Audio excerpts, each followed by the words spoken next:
It's time once again to slip into your camo, grab your bow, and join us out in the field for another episode of the Up North Journal, presented by PSE Archery. The Up North Journal crew is knocked and ready to rock for another exciting adventure.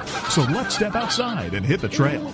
This episode of the Up North Journal podcast is brought to you by PSE Archery, Carbon Express, Fourth Arrow Camera Arms, Wind Scent Hunting Sense, Killer Food Plots, Seeds, Supplements, and Attractants, Cabela's, Spot Shooters, Limb Walker Game Calls, Twisted Minds Bowstrings, Hunter's Blend Coffee, Antler Action, and Family Traditions Tree Stands.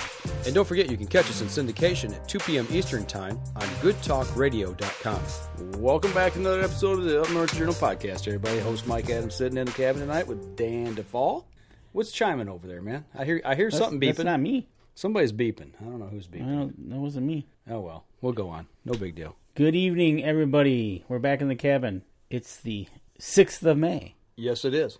From the 4th of May to the 5th of May to the 6th of May. May the 4th be with you. Yeah, absolutely. All right. Sitting in the cabin, sitting back, starting off our show with our Awakening the Hunt coffee blend, Hunter's Blend. That's right. Awaken the Hunt. Thank you to Hunter's Blend Coffee for supplying our beverages. Absolutely. Here on the podcast. While we talk, keeps our whistle wet. Make sure you get over and check them out at huntersblendcoffee.com. Pretty smooth stuff, I tell you. It's my weekend coffee, and it works out well. Yeah. So you have it on Saturday, you have it on Sunday, yep. And here on the show.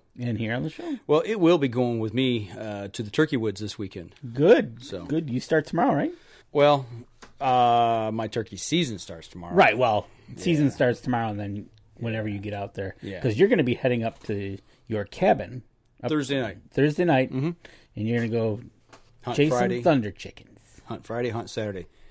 Actually, I'm taking a former coworker, a buddy of mine who retired back in January, but we've been planning this for about 8-9 months now. He asked me, he said, "Yeah, would you take me turkey hunting?" I'm like, "Heck yeah, why wouldn't I?" Love taking new people out hunting. He definitely, and like Billy Hoffman says here, he saw a smoky gray in Fenton area this weekend. If your first time hunter saw a smoky one, that'd be kind of cool. Yeah, I haven't seen any on trail camera, but that would be pretty awesome. But that's one of the big things when you're turkey hunting is to see a smoky gray. I asked Tim Cius from Limb Walker Game Calls. I asked him on he does a live stream every Friday. Friday night at 8 o'clock. Or 8 o'clock. I'm sorry, 8 o'clock on his Facebook page. But I asked him one time. I said, "Do you use trail cameras to scout for birds?" And he's like, "Yeah." He said, "I've done that." Because I've never heard anybody really talk about it. So I've started doing it. I started doing it this year on private land. I don't see why not. Why not get those cameras out there and see what's out there? I know Greg Miller over in Wisconsin.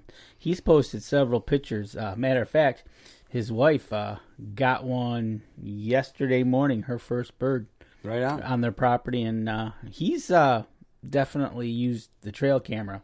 He had a couple strutting, so he kind of knew what he was dealing with. But why not, right?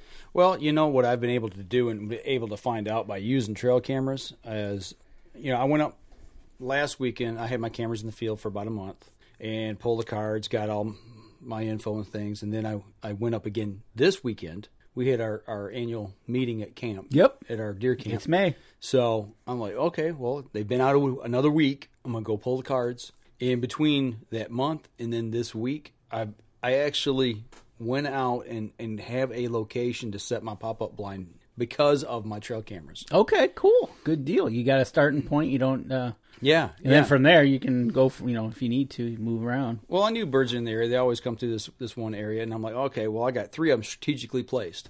It's kind of on a Y, It's, a 2-track this way, and then my field, and they kind of feed together and go down the 2-track, and that's generally the route they take. But I'm like, are they coming through the field? Are they coming down the 2-track? Where are they popping in? Where are they popping out?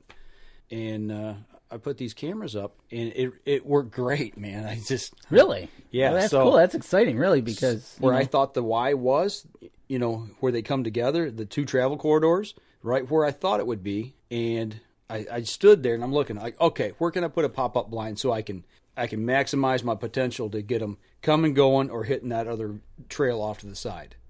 And I figured it out. So sweet. So I'm going to get up a little early Friday morning and get the pop-up blind and a couple chairs and Okay. Because I don't know if the guy that's going with me will be able to run and gun like I do. So Right. You don't know his style yet. what he's used to and all that. So, we'll try that. And the other thing is I found is timing-wise, it's generally an afternoon run. Oh, on the trail camera, it's an afternoon thing. So I probably won't. I might go out and set my stuff up, leave the vehicle, walk away, from the area, go park the vehicle away from the area, carry my stuff in, set up, and then go run and gun in another spot. Okay. Dictate wherever the birds may be, and then come back and hunt the afternoon there. And I'm going to say that depending on if you get out there, you put up your pop-up blind and you start hearing them. Right. That might play a different. Right. You might just sit tight. So it saved me a lot of time. It saved me some guesswork. So now I got a spot I can go to, and they've been running through there just about every other day. Okay. Pretty regularly, sometimes every day, but generally, once in at least a 2-day period of time, which that helps. And I think with this warm weather, because I think you finally lost all your snow up there, didn't you? No. Really? No, there's still snow. No way. There's still snow in the shadows. If you have a road that runs east and west, and you kind of think about it a little bit, on the east side of that road, in the tree lines, the sun's not high enough yet to melt that snow. Really? It was 70 degrees up there. Yeah. There was still snow on the ground. Yeah, on the east sides of the roads. Yeah. Crazy. Almost to the middle of May. Hopefully by next weekend it'll all be gone, because I think it's actually supposed to be now warm. So yeah. Well, there wasn't a lot of snow, but there was still snow on the ground. Right. So interesting. Right. Well, good luck to you on this Friday morning and the person you're going with, getting them out there. Always good to see a first timer get out there and smack a couple, right? Right. So hoping to. We've got I don't know. I've counted 6 different gobblers. Okay. They're breaking up now. Funny thing is, there's one that's got either 2 or 3 beards. Really? But they're about that long. It's a Jake. So it's a Jake with a multi-beard. Yeah, so gonna let him go. Let him go. Let him grow, right? You can do it with turkey. Mm-hmm. Why not? That's right. So, but yeah. So guys, I guess the point is if you get the opportunity, throw a trail cam up, man. It's not going to hurt anything. Try that. It's yeah, definitely. Why not, right? If you're in a good spot where you can get a trail camera out there and have no worry of it being stolen, right? Throw one up. That's right. Throw it out. I put lock boxes on mine anyway, right? So, but no. So that's my my tip of the week for you. There you go.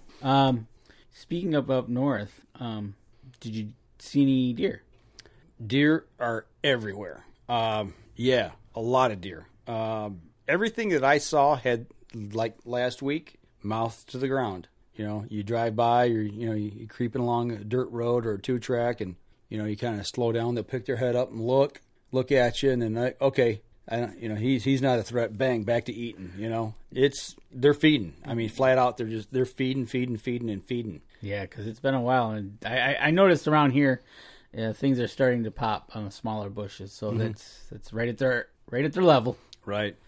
So no, they're feeding. Right. One thing I have not noticed on trail cams yet is I have not seen any antlers starting to grow. Yet. Okay. Still, it's first week of May. That'll be cranking here pretty quick. Tim Cias says nothing wrong with a multi-bearded Jake. Take him out. He wants me to take him out. He wants you to take him out. Well, we'll see what happens. I know there's a couple paintbrushes running around. So. Oh yeah, Chad Habermill. Hey Chad, what's going on? Chad's on. Yeah, I'm trying to twist his arm, getting up for bow season this year. So. Oh yeah. Matter of fact. I'm gonna tell a quick story about Chad. We were in our meeting, our annual meeting at camp, and all of a sudden he's like, "Here comes turkey!" Right down the road, right up by the building, and we had to restrain him, keep him from going out at. No, I'm just kidding. But no, everybody stopped. The whole meeting just stopped, and everybody's looking. Phones come out, and start taking pictures. A big old gobbler. A big one. Came right down the middle of the road, right down the hill. Yeah, right down the hill, right across. In front of the little pond and right there at the window. Got within probably 20, 30 feet, turned around, went back up. Probably saw us inside or something. But he made his presence known, saying, hey guys, here I am. Yeah, that was pretty cool. Yeah, absolutely. So Chad was trying to get out that door. Yeah, I had to hold him back. There you go. Nah, I'm telling the story on them, so. That's good. Hey, Jim Miller, what's going on? Edith Trout, my wife's grandma, is watching. Thanks for watching, Edith. We'll give her a quick shout out. There you go. So, but, it was a good weekend. It was warm up there. Got some work, got out and got my Trailcams checked. Got my spot picked out. So, yeah, absolutely. Life was good. Yeah, definitely a good weekend. There wasn't a little rain this afternoon somewhere, but you might have had a little bit more rain up north, if I remember right, seeing the weather this morning. It sprinkled on me a couple times coming home. Yeah, they were getting something today. Actually, let me tell this story when we come back. We're going to take our first break. We're going to step outside real quick. For those of you on the live stream, hang on. But we're going to take our first break, and we'll be right back after this.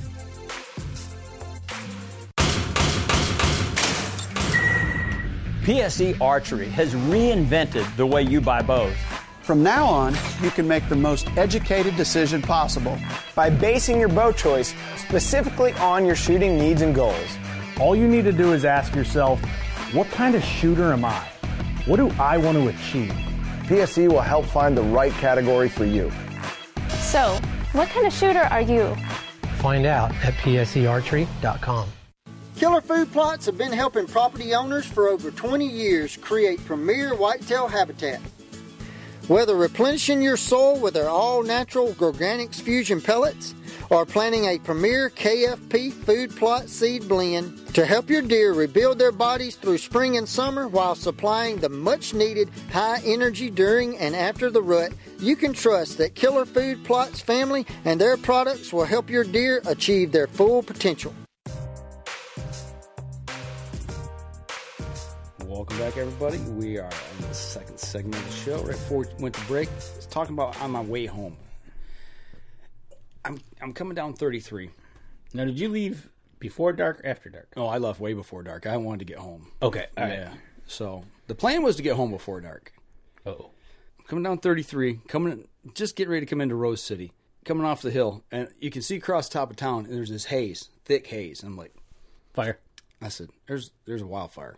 So pulled in Mickey D's, grabbed me a sandwich real quick, and I was like, hey, I said, anybody know what's going on? I said, there's a fire.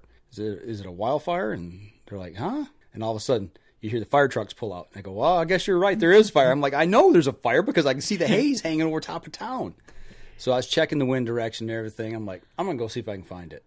Yeah, well, that didn't happen. Didn't find a fire? No, I drove about 20 miles. I did a big loop around. I drove around it somehow, but never could find it. So where there's smoke, you couldn't find fire? No. So that's pretty funny, though. It was hanging over town. Yeah, but it's dry. You'd think with as much rain as we've had, but it is bone dry. Matter of fact, they were mentioning that just the end of last week that we were under, the whole state of Michigan was under red flag warning. Yeah, burn ban. Yep. Yeah, don't. Yeah, and definitely you can, when you're walking, you can hear it just crunching away, and the grass, let alone, is brown and even though things are greening up, think about this. And when I went to the fire council's seminar, back, when was that? In the winter? Yeah, February. Months. Yep. They said it's a misconception. People think, okay, well, you get rain in the spring, everything's green. How's it going to catch on fire? It's not. It is. It's dry because if you think about it, all the plants are taking the moisture out of the ground. They're sucking up that moisture and turning everything green and growing.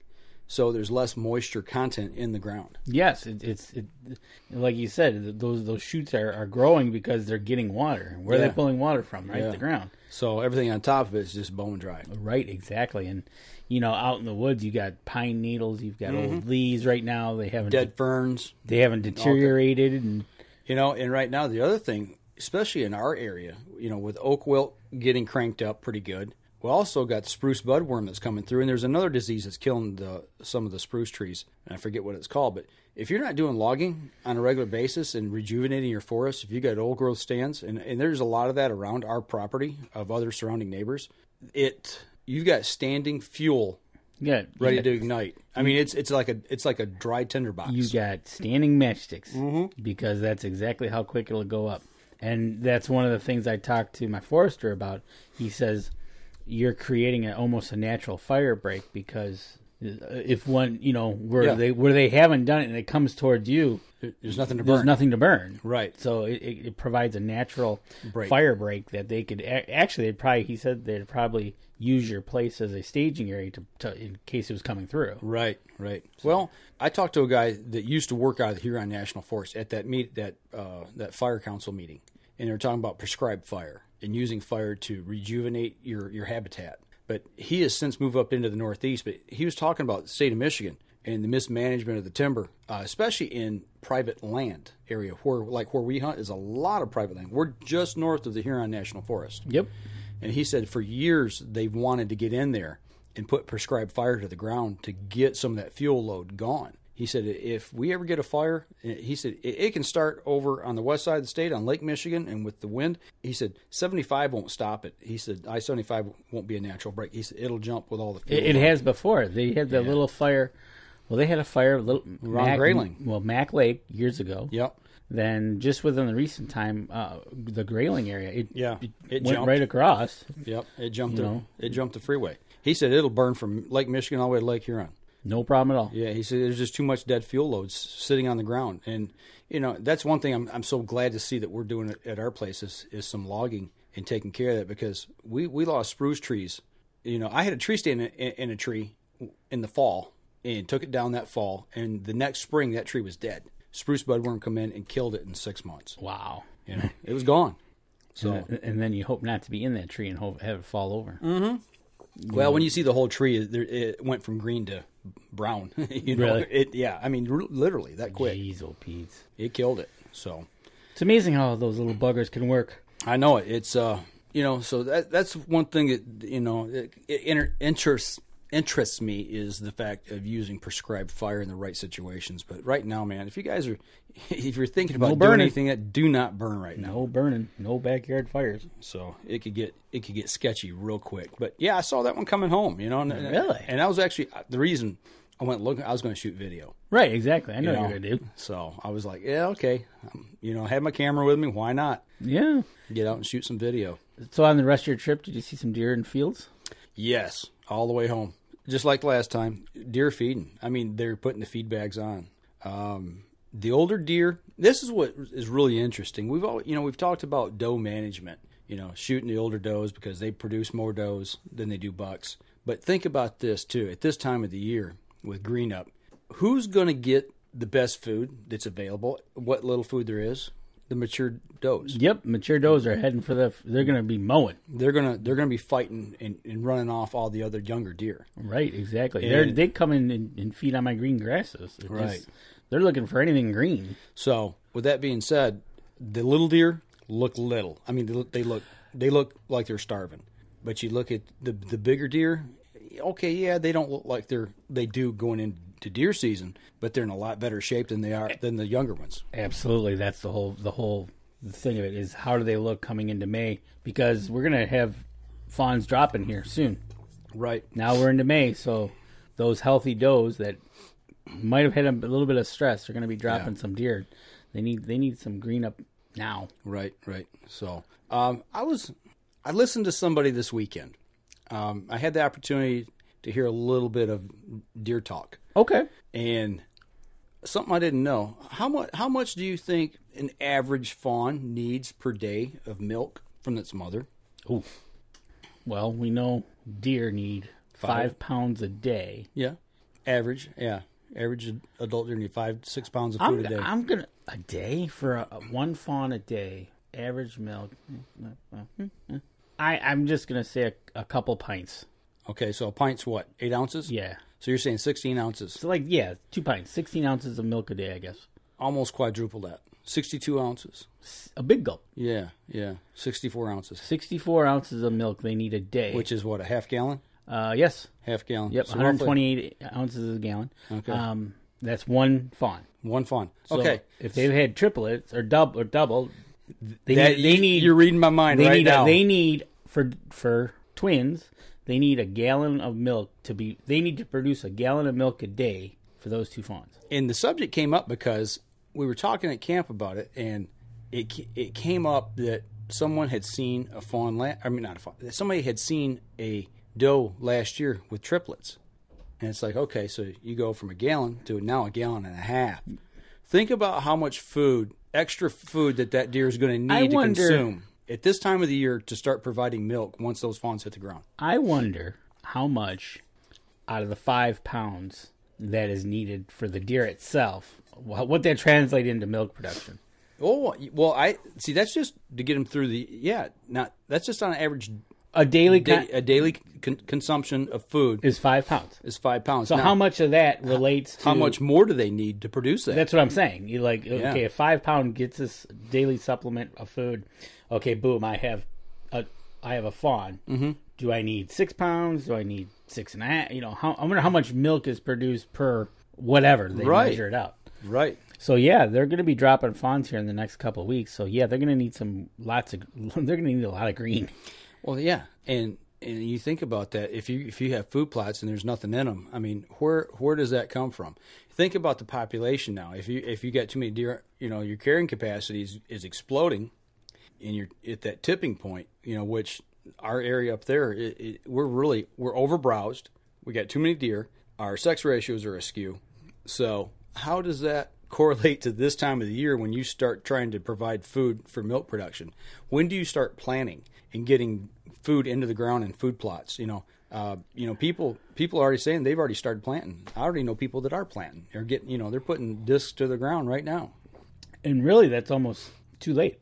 Yeah, you think because it's going to take a couple weeks to get up. Yeah. So let's say it takes a couple weeks to germinate, and you get a little bit of a shoot. Well, that's going to proven by your plot that has got mowed down. Right. I need to take a picture of that next time I'm up and show you what I'm dealing with now. Exactly. This week I'll do that. I'm thinking you're dealing with almost like a putting green of brown. If it's green, it's green, but it's almost like it's putting. It's a putting green that really. I don't have time to load it, but I do have trail cam photos. Yep. I'll get them next week, and we'll see them because we're going to be talking about your successful turkey hunt. Yes, we will. I hope. And speaking of turkeys, Tim Cias on our Facebook has a question for us about that. Okay. What are your thoughts about the low population of turkeys? They discussed it on his show Friday night. Some have said predators and poor hatches. He says more hunters. Just curious about what we think up here in the Michigan area. I think there's two key factors here in Michigan, and I'm not speaking with any absolute knowledge as far as somebody has told. I've heard a lot of speculation, and the two things that I've really heard is the fact of wet springs. We've had some coming in March and April. All of a sudden, bang! Now we're finally getting some good weather. But you think about up north, we had that ice and snowstorm 2 weeks ago. And there's still snow on the ground in places. Good friend of mine, David Boggs, told me that you need 54 degrees temperature, ground temperature, before they start laying eggs. We're not even close to that right now. I don't know what the ground temperature is. So, you shorten that cycle, that season, that growing season of when the poults or the eggs are laid and they're raised, and how big do they get going into the winter months? Exactly. I think that's got a lot to do with it. The wet seasons, the short, the long winters. I think at least here in Michigan. Well, with that being said, we're coming off the coldest April ever. Yep. So right there, that's putting us typically a month at least behind. Yeah. Right. Of whatever goes on. Right. So yep. Now we're and it's one of those things. So you could attribute it to weather, the coldness. Obviously, more hunters too. I think more people are definitely picking it up.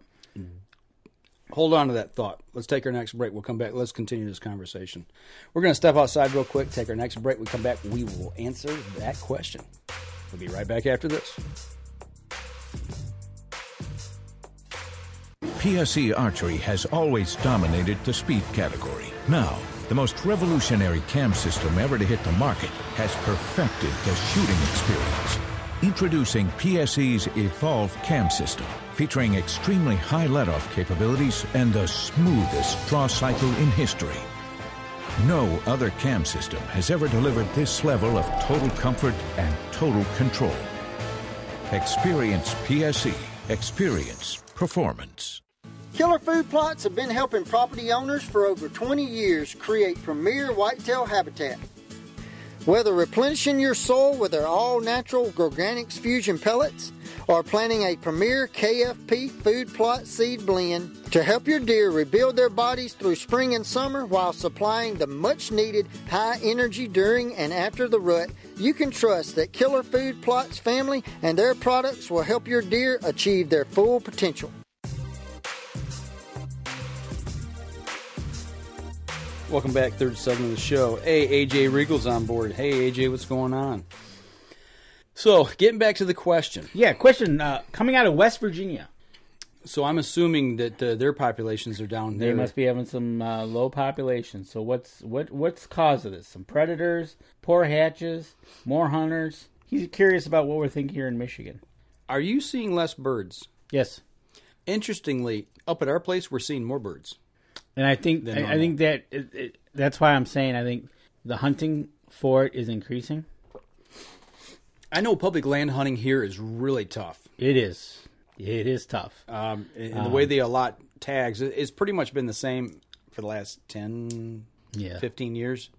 Yep. You know, you get 500, there's 500 tags per area, block area. Here you go. Per week. Here's your week. Yeah. So take it and good luck. But I've seen more hunters, less birds. But I think there's more hunters on public lands, and therefore have pushed birds off onto private lands, where there probably not is as many hunters. Maybe not getting hunted at all. Exactly. That's I know for a fact that every night when I came home, there was birds in one certain field, and it's like I could tell you where to sit in that field, right? But it's private, right? Right. But I think, and what makes it so nice is it's getting warmer, and you really don't have to go far from home. It's close by, and you can go there after work or go in the morning, like I was doing, going in the morning, cutting a half day, then going to work. Not like I'm doing, taking a day off work and making a trip, going for 2 days. Right, you're making a trip out of it, but that's one of the things about being local here is nice to that fact. But I think it's more opportunity. Just more hunters are getting out there. Getting youngsters out there. Like I had last year. The older gentleman had the younger boy with him. They got out there. So I definitely think there's more hunters out there. As far as predators, I think the predators are up. I've seen a lot of predators last month on Trailcam. Oh, have you? I seen bobcat. I saw coyotes, and it wasn't just on that deer carcass. I seen them in other places. I had the other cameras up, and they were running a routine. But this last week, there wasn't a hair to be found. Oh, okay. Yes. See, a friend of mine, he lives, which would be south of Linden. Trail camera. He's got 3 coyotes on camera coming through. So yeah, I think it definitely, but yours sound like they're kind of going where the food is. They do. They're very cyclical up at our place. The range that they use, they come through and you'll see them for about 2 weeks and then they'll be gone for 2 weeks. So we're just part of that range that they normally run. I think kind of the way that works. But see, my brother Terry, he says a week ago Elmont farmers were iffy on planting because of wet and cold ground temps. Yep. You can't get your food into the ground. Right. Can't get your crops in. The turkeys can't breed because the ground's not for their eggs. So yeah, it's been I think this might be a tough one just on natural issues themselves. Yeah, it'll be interesting to see kind of how going into the fall how it is with poults and how big they get going into winter, and what we see next year. We talk about recruiting fawns. I wonder if the NWTF or some other wildlife organizations has talked about recruiting poults, into the fountain the next year. I wonder if there's any studies being done about that. I'm probably sure there are. And I've not seen any, but I'm not looking for them either. So right, they. Sometimes I'll see them when I'm up in July on the cabin property. Okay, I'll jump them by the road and I'll go scurrying around. Gotcha. Usually I'll sometimes see them in the fall, but then again, they move around a lot up there. Hopefully I'll put a trail camera up. Maybe I'll get some on camera. But down here, it'd be interesting to see. Yeah, how that works. Well, something definitely to keep an eye out on. And look, I mean, if anybody sees anything about that, talking about poults and how they look at poults going into the fall versus coming into the spring. I mean, I know we do that with deer. And we use that as a model for deer management, but they got to be doing something with turkeys, I would assume. Right, and it's a lot tougher because you can look into a field and usually the deer is taller than the field. So Right. Actually, where the poles kind of just blend right in. Luke Sitton has joined us. Hey, Luke, what's going on? Live stream. Thanks for joining in tonight. Absolutely. But you're seeing more birds up there. That's interesting. Yeah. At least on my cameras, I'm seeing more birds. And actually, physically, I've seen birds in the area as well. Well, you had one walk right down to the camp. cabin. Yeah. I said, open the door. Let's get him in here. I said, I know between all of us we can wrestle that bird down. You need a professional wrestler. You need Randy. Right. So, but you're talking about turkey season. I almost screwed up with my license. I'm glad I haven't bought it yet because I started really looking at the dates. And, because last week on the show I said, if I get the opportunity, I'm going to hunt Saturday after the meeting. But I couldn't because that would have actually been the last weekend of that hunt. Right. Instead of taking the second part of the hunt. Yeah, it's the way the weekend fell this year. And I couldn't hunt. So my hunting season opens tomorrow morning. So, but I'll be in the woods Friday morning. Sweet. Friday and Saturday. Well, hopefully Friday and hopefully Saturday we're kicking back, taking it easy. There you go. So. Take care of it Friday morning. Yeah. Have a bonfire Friday evening. Right on. Luke Sinton says hi.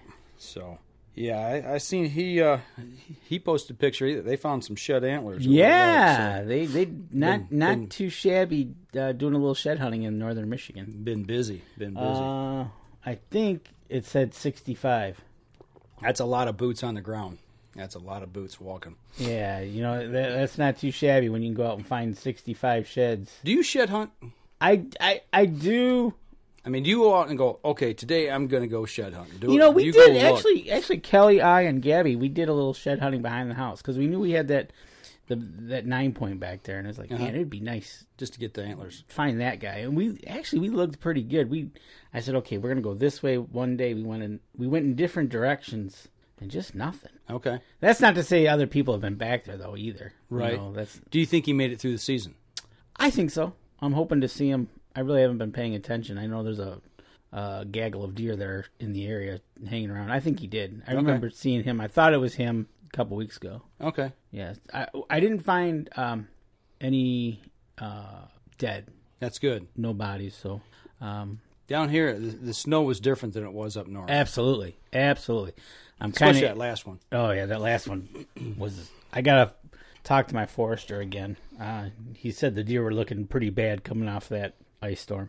Now, up at your place, you asked me, did we still have snow on the ground? Have you talked to anybody up at your camp? Do you have snow? I have not, but I'm going to send an email tomorrow and find out what the scoop is. Because if you're telling me there's snow... I know you got to have snow. Yeah, it's just... You're too far north. Right. I'm in the next zip code.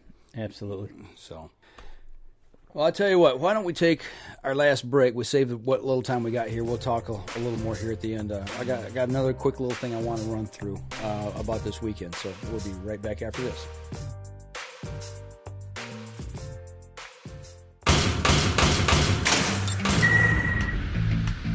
Acceleration is part of PSE's DNA.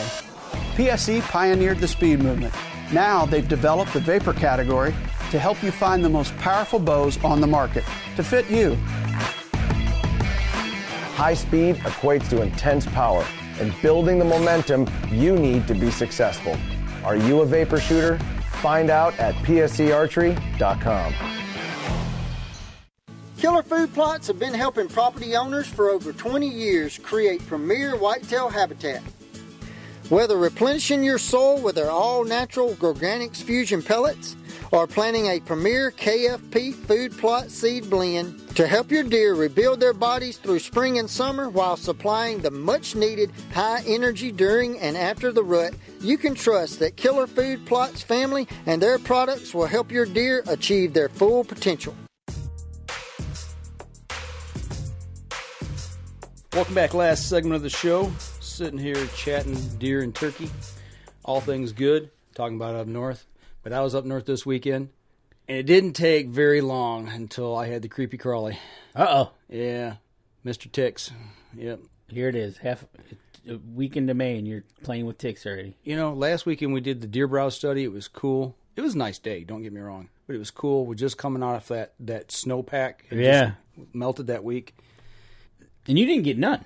Didn't get a tick on me. Wasn't even worried about it. And you walked through the woods. Through the woods. Okay. Yep, through brush, through all kinds of stuff. So I'm up there this weekend, and I'm on the 2-track, and I walked the 2-track, and I walked to my camera in the field. But my field, like I told you, it's dirt. There's nothing. Right, yeah, there's nothing there, right? Deer have mowed it down. There's nothing growing. And I'm walking back to my Jeep, and I look down. I said, I just wonder, And I look down, and sure enough, man, there's one crawling up my right pant leg. I'm like, you little sucker. Man, he hitched a ride. Got out early and hitched a ride. And, and I had my sleeves pulled up on my shirt. So, from my elbow down was exposed. I'm like, and as I reached down and get a hold of them and I throw them. When I threw them, I looked, and right here on my wrist, there's a little dot. I call them seed ticks. That's what my dad calls them down south. Little tiny seed tick. A little tiny thing. A little tick. And I'm like, you little himmy? Send them on a flying. Get back to where you belong. Yeah. Flicked them off my wrist. But after that, I was plays in your head, doesn't it? I was itching. I couldn't sit still. It felt like I had a million of them on me. Oh, absolutely. So went back, kind of did a tick check real quick, and looks like you're going to be getting out the Promethean for next weekend. Absolutely. So So guys, if gals, if you're it's out time. there, we're it's back that time up of year. There's some serious stuff that them things carry now. So and protect your dogs as well. Yeah, absolutely. Our dogs. We when we're up at the cabin, every night we check them, find them. You got short-haired dogs though. That's a bonus. And they're Blake's white, and Cooper's got white on them too, so they kind of stick out a little bit. And yeah. It was Cooper 2 years ago had one when we got back and pulling his ear and finally let go, and it's like, geez, oh Pete, it was already taking blood. Oh yeah, it was they had to have Kelly run him to the vet and yank it. And yeah. Well, it's that time of year, but the biggest thing is it's definitely start doing tick checks, start protecting your animals, start protecting yourself, get some Promethean, start spraying your clothes. It's good for a few washes. Luke he said he has to be honest that his wife found most of those. He come clean. He's come clean. Well, good job. That's good. Just got a note here from Charles Byram out in Iowa. More predators here with the prices of fur being down, being ready to leave in a few minutes to go after the birds. Had to get his Up North Journal fix in before he went. Thanks for checking us out today, Charles. Appreciate you chiming in. Absolutely. Good luck. Get a bird, share some pics.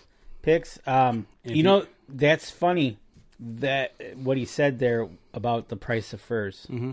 And I remember when we talked about this in previous shows that the one year that you actually you did trap and you sold some furs, but ever since then I think price of furs have gone down. Went through the floor. And for some people, it's they almost got to do it for the love of it. Yep. Because otherwise they're just okay. You're going out trapping and then that's about it. Because of the price of things, it's not worth it. Right. And going out getting coyotes or raccoons or skunks or whatever, muskrat, what have you, whatever you can do to trap. There's no incentive. No, not unless you just love to do it. Right. You got that passion, or you take the marketing director down at Cabela's Chesterfield. Her brother came in who works at Harson's Island. Yes. And he traps down on Harson's Island there off of, is it Lake Erie or Lake St. Clair? That's off Lake St. Clair. St. Clair. Okay. So he traps, and they take their fur, him and his wife, and they make she had muskrat mittens. She brought them in that day. That's check right. them out. Yes. They're very soft. Yeah. So, if you've got that passion, that drive to get out and do it, and then take and tan your own hides and make product out of it to sell, you can make some money. You can actually make good money doing that. And that's another thing. The way things are getting in this world, it takes time. Mm-hmm. You need the time to go set your traps, to go back to check your traps, yep, and then to flesh and stretch and whatever you got to do to them. Yep. So that there again, and that takes some time. I know. I think Chris Kreiner's been doing some predator hunting on the other side of the state. Yeah, I saw that this weekend. Yeah. So, but as far as trapping, that's going to take some time and work. And down here, you're fighting the private land, public land. Yeah. Well, we talked about that with one of our members up here at camp yesterday. He had his daughter with him, and he was getting ready to go turkey hunting. She wanted to go turkey hunting, so he went out and took her out. And he's like, "Well, I don't know if I should go out this weekend.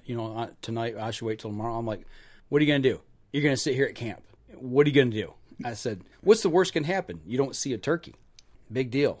Get out there and have at it and have some fun, Well, that's the thing, right? You especially up there at the camp, right? Yeah. You're going to sit in the camp and talk, or you can go with your daughter out in the woods and sit and talk. But he asked me, he said, well, what do I do if I see a coyote? I said, shoot it. He goes, well, he really didn't know about seasons or anything like that. And I go, no, you're on private land. Private land, it's 365 here in Michigan. You can shoot them. Shoot it. I said, he goes, well, what do I do when I'm done with it? I said, actually, this time of year, you're talking about the fur on them. They're getting a little mangy at this time of the year. They're losing their winter coat. They're not going to be worth anything. Right. I said, put him up on a tree limb and let him hang so his brothers and sisters and mom and dad and pups and everything else sees them. So that way they get out of here. So that's the best thing you can do. Matter of fact, the friend of mine that did the taxidermy on my deer, when I walked into his garage, he had a coyote sitting up. He was finishing up a coyote. Okay. And that one was got, I think he told me in Grand Blanc. Okay. Guy got it with a snowmobile. Okay. So, anyways, but it looked kind of, it was a small one, mangy, right. And it just looked, it's just like, but you're right. What are you going to do? Sit in the cabin or go sit out in the woods? Yeah, go in the woods. And actually, he went out and they got on birds. Didn't get one. And they got on birds again this morning. Okay. And I think his daughter's 10, and she's never really been out hunting before. So that was her first experience. So I was like, look, if you go out there, I said, if you just hear birds and you can call to them. That's the hook. And they answer. I said, she is going to remember this hunt for the rest of her life. Absolutely. And there's nothing. That's why I love turkey hunting. It's one of those things that you can just get until they hear that first. Mm-hmm.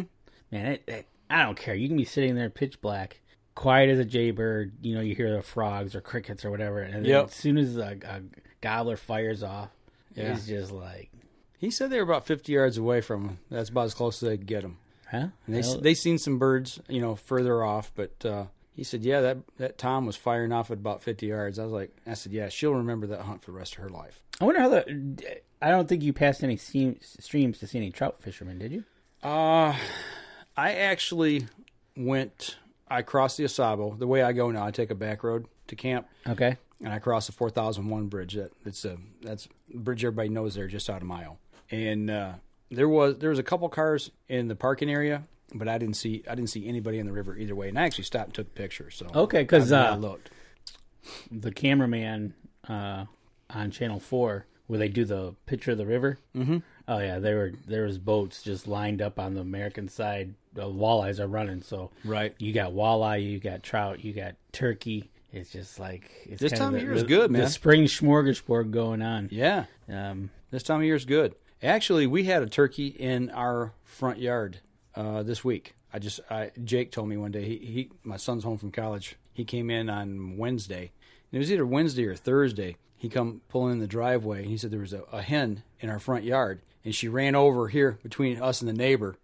And I'm like, well, what did you do? And he goes, well, I kind of went around to look. He goes, but I knew she was fenced in. She couldn't get out, But he said once she saw me again, like he was on foot, she jumped and flew and got over the fence into the neighbor's yard. And he said after that, he just left her alone. Yep. So, welcome to my world, Danny Red Defoe. Tim Sears. I wonder which world that is. Wait, is that code for something? I don't know. I'm trying to figure out.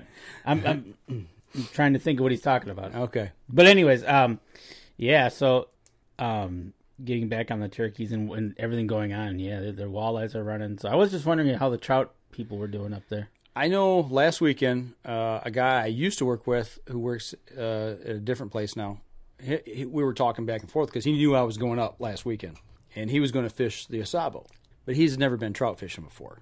And I stopped at the 4001 bridge parking area on the way up last weekend, and I was taking some pictures and stuff there, but the water was still high at that point because we just had that big melt off from that big ice winter dump. We had the ice storm, but they had the big snowstorm up there, so the water was high. It was really dingy, and it was moving quick. Ooh.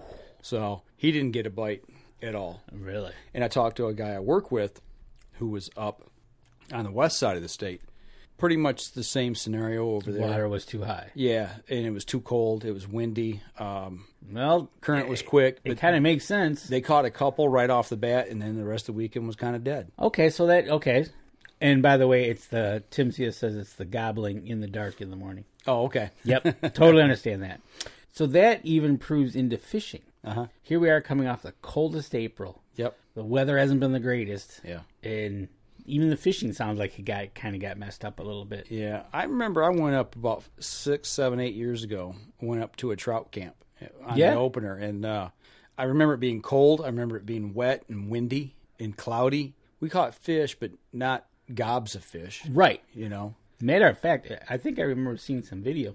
You were going through water from rains that you'd gotten. So yep. It again, weather plays a big thing, and I think this April's really messed some things up. You think about how much snow was up north. We didn't get to go to the Deer Summit, and that was April 15th. Right. Okay, they got 20-something inches of snow at our place, and then you jump to the opener of. Let me see. The opener for trout was April 26th that morning. So you're talking. No way. I take that back. 1 week. I'm looking. April 28th. 2 weeks. So that snowpack, 30-some inches or 20-some inches of snow melted in 2 weeks and is in the river system. It is in the rivers, and yep. So it's amazing what Mother Nature can dish out. Right on. So, but see, Andy Eberhard chiming in. The late April snowstorm ruined my steelhead fishing. There you go. So, whether you're above the water, on land, or under the water, yeah, it's been you got messed tough. up. It's been tough on critters. It is. It's been outdoorsmen. It's been tough on critters, and it'll be interesting to say because we talked about how it's going to even out. Yeah, and also it got warm quick. So we had a wet, cold April. Hot, dry summer. What's that mean? Is it going to be a hot, dry summer or a hot, dry fall? Yeah. Or a cold... you worry about that, too. I mean, it's planting season right now, too, for food plots. Right. You start putting seed in the ground. You don't get no water. Yeah. They're not going to grow. Yeah, what do you do? I'll probably be putting some food plots in when I'm up in July. And last year, actually, it was Labor Day weekend I put them in. But if I try to put them in July, I'm going to need a little bit of rain. Is that the first time you go up for the year? It might be unless I can sneak up for a weekend to just get a quick open the cabin. Fix the water lines. Those are fixed right now. Yeah. But it might be the first time for this year's July. Okay. All right. So, but I don't know how it's going to work out. Hey, Mark Storks, thanks for joining the show. He's up in your area. We talked about that. Mark and Jim. They're you go up 33 out of mile, and when you turn right to go your way, you go left up there, the big curve. The big curve. I think when you take 33 out of mile, and you make that right hand to go to Fairview. Okay. You go the other way. They're the other way. Yeah, Mount Tom's Road or something like that. Yeah, I know where you're talking about. Yeah, they're up in that area that way.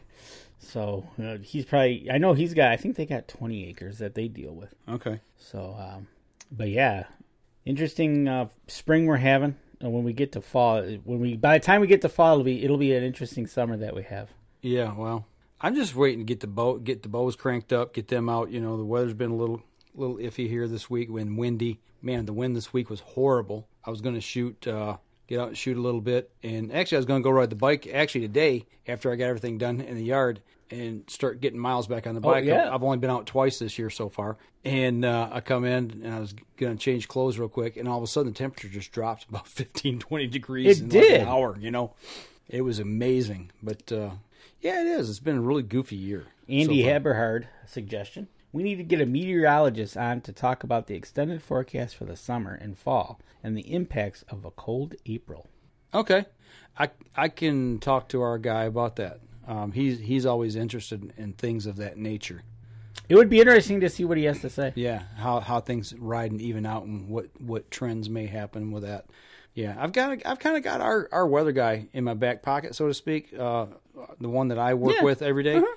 And the one you drove a plane in his ear. Yep, yeah, that guy. Yeah. So we're always talking. I'm trying to educate him on animals and how the weather, plays with that, and maybe he'll educate us on weather. Yeah. So yeah, I'll bring that up and see what he says. That'd be awesome. See if we can pick his brain a little bit. Absolutely, I would like to pick his brain. That would be a riot. Maybe we'll get him on. Maybe we can get him on the show. Actually, I hate to say it, but he's leaving town here in about a month and a half. So if we do it, we're going to have to do it quick. Yeah, you got to get him on. Yeah, so he's moving on to greener pastures. Yep. So. It happens in the industry, right? Yeah.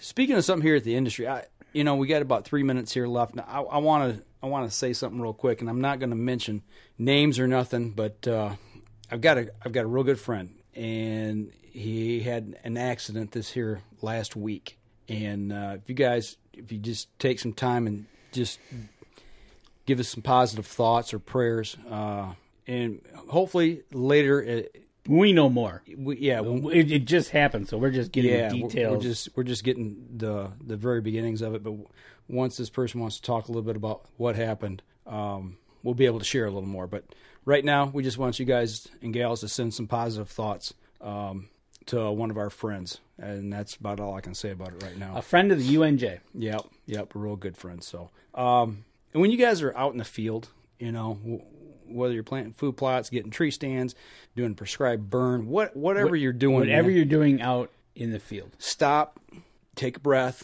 think about what you're going to do, and not rush through it. Don't rush through it. The biggest thing, think it through like you do when you're gonna cut a board. Always measure twice, cut once. Yep. Same thing. Yep. Think about it twice before you go and do it. Yep. First time it might sound like a great idea. Yeah. Give it a second and think about it and go, okay, maybe not. Well, it's like being up at my place. How many times I thought this weekend, I was like, well, I really ought to get my stands, like undo everything, kind of get them loose and get them down on the ground and get ready for wherever I'm going to move them to this year. But I thought, no, I'm by myself out here. I mean, there's people at camp, but I was out in the field by myself. And I was like, I'm not going to push it, because when you start pushing it, that's when you get hurt. I don't want to fall. You never know. You don't want to fall. You don't know when that you were by yourself, but you don't know when they might have figured out back at camp something's wrong. Yeah, it could be a day. Truthfully, yeah, it could be. They could say, "Well, where's Mike at?" Well, I think he went home. Right. Is his truck here? Well, his truck's not here. He must have went home. Yeah. Not look in your room or whatever it is, and figure out you're still out there somewhere. Right. And you might have cell phone service, but yeah, you might not be able to get to your phone. Right. You might be knocked out. Right. Exactly. So definitely, when you're working your property or you're out and about, whether you're outdoors camping, fishing, just take your time. Yep. Let somebody know where you're at. Let them know when you're going to be back home or back to camp or what have you. Let them know where they can find you if something is to happen. I mean, those types of things are very important. Have an emergency plan. Absolutely. So, and like I said, if at all possible, have somebody else with you to help you. So, don't have to be the gun ho hero. No, and like I said, just send us some positive thoughts and prayers. And we'll pass them right along. Yep, absolutely. So, that's all I want to say about that. Yep, till we know more. So, anything else you got this week? Not this week. Hopefully next week we'll be talking to you about getting a bird, maybe two. Well, I'll probably be doing a little bit of live streaming from camp. I'm hoping. Right. So, stay tuned for that. I got my coffee ready to go, Hunter's Blend coffee. We got our Limb Walker game calls that are going in the pack here tonight, and start getting my stuff ready to go. And can't forget my turkey sling. Don't forget that. Got that ready to rock. So now when you take the new person, don't cheese him off that he uses that on you. No, that won't happen. No. He'll be slinging you over his shoulder saying, all right, Mike, you're coming with me. I hate to jinx myself because it's been a while since I've shot a bird, but the setup that I've kind of been thinking through my head with the trail cam photos and when I kind of surveyed the area when I was up there this weekend, the way things happen and the way they've been coming in on the trail camera, might get a shot at a double. There you go. That would be impressive. That'd be nice. So absolutely. So we'll talk to you next week about it. Same time, same station. That's right. So anything else you want to throw at him this week? Nope. All right. Well, for the podcast, we're going to sign off. For those of you on the live stream, you can hang around here for a few minutes. So. Hang around here for a few minutes. So for the podcast people, that'll do it for this week, folks. We'll be back again next week. And don't forget, you can catch us in syndication at 2 p.m. Eastern Time on goodtalkradio.com. This episode was brought to you by PSE Archery, Carbon Express, Fourth Arrow Camera Arms, Winsent Hunting Sense, Killer Food Plots, Seeds, Supplements, and Attractants, Cabela's, Spot Shooters, Limb Walker Game Calls, Twisted Minds Bowstrings, Hunter's Blend Coffee, Antler Action, and Family Traditions Tree Stands. Thanks for listening, and join us again here next week. Until then, remember, as we always like to say, if you're out on the water or in the woods, shoot straight and be safe until next week on the Up North Journal.